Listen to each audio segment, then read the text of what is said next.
And it tells you everything about it, like 1.5 miles long. The Harecastle tunnel's 1.5 miles long, is it? Channeling through granite and millstone grit of Harecastle Hill. Taken nearly 11 years when it was completed in 1777. Right. Incredible, eh? Yeah. So we've got the old tunnel there. Let's go have a look at the old tunnel. Let's go across here. So the old tunnel's completely closed, isn't it? Yeah. Now apparently that's where the Kidsgrove boggart still lives. In there. But very, very narrow through there. So that one is where they would sit on top of the boats going through, and they would leg through. They were called leggers. Leggers, yeah. Because it's so low, isn't it? I wouldn't like leg through there, would you? No. And then the new one is where they did have the horses from such a time that used to tow them through.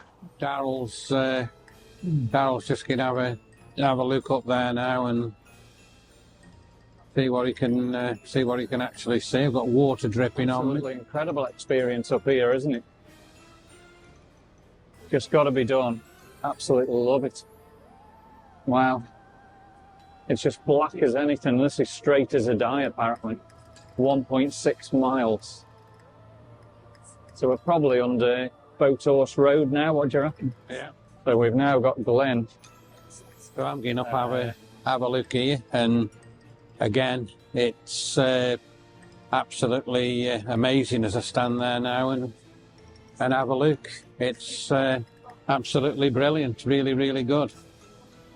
Certainly an experience, isn't it? Yeah, absolutely fantastic just to stand and look. Welcome to another video. Welcome to the channel. And we're here at the beautiful church, well, the parish church of St James's in Newchapel. And we're here to pay our respects to a very famous person around this area. We've been doing a lot of walks. So, for example, the walk that we did last week down to the Harecastle tunnel. James Brindley, he actually built the first Harecastle tunnel, and his grave is here in St James's Chapel. Now, never been to it before. There is a sign up here saying James Brindley's grave is directly across. And let's have a look. So I believe the grave of James Brindley is right here, and it is. Wow. So it actually tells you everything about his life. So 1716, born at Tunstead near Buxton. 1742, in business as a wheel and millwright, first in Leek and then in Burslem in 1750. 1756, erected a steam engine at Fenton. 1758, fire engine for drawing water out of mines. 1758, surveyed a route for the proposed canal from the Trent and Mersey. 1760, cut the Manchester to Worsley Canal for the Duke of Bridgewater. 1765, he married Anne Henshaw of Newchapel, which is probably why he's buried right here. 1766 to 1777, out the Grand Trunk or Mersey weaving canal through the potteries and uniting the rivers of the Trent and Mersey. So this is massive history. 1766, July the 20th, Josiah Wedgwood cut the first at Brown Hills. 1772, September the 25th, he died at Turnhurst Hall. Now this grave was restored by the public subscription October 1956. That's unbelievable, isn't it?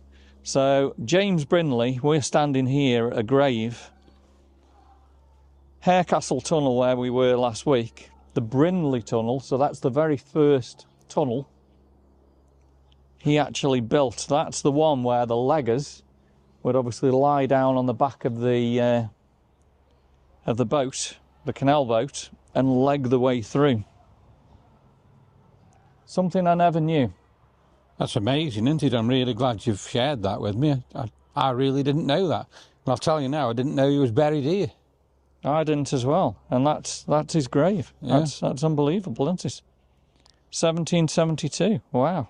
So I don't know if I can tell you any more on Wikipedia.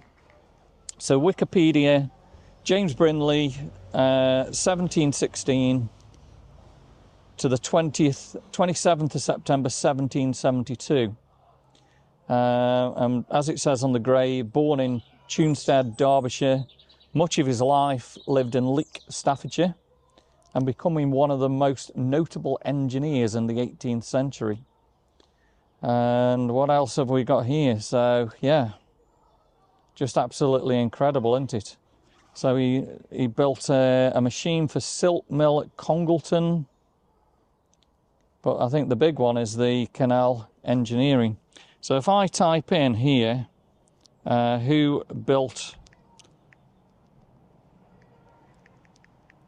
the Harecastle tunnel, and straight away it comes up, the Harecastle tunnel, James Brindley. He sank 15 vertical shafts into Harecastle Hill, from which the navvies mined outwards, measuring 2,630 metres long. Brindley's tunnel became the longest in the UK upon completion. However, the lack of towpaths and tight constraints meant that the boatmen had to leg their way through. That's just incredible, isn't it? Just amazing, isn't it, that? So when you think then, it wasn't just the Harecastle tunnel, he was a very clever man in all other aspects as well. And that tunnel was, what, 8,778 feet long, takes 30 minutes to get through. Incredible.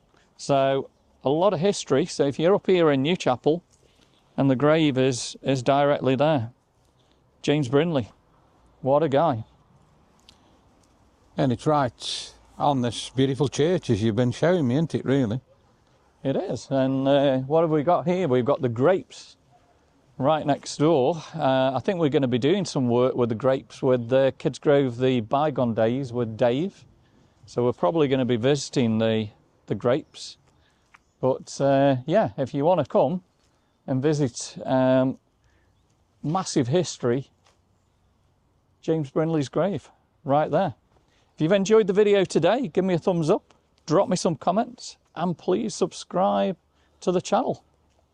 And again, capturing moments, creating memories, we've done that today. We'll see you on the next video.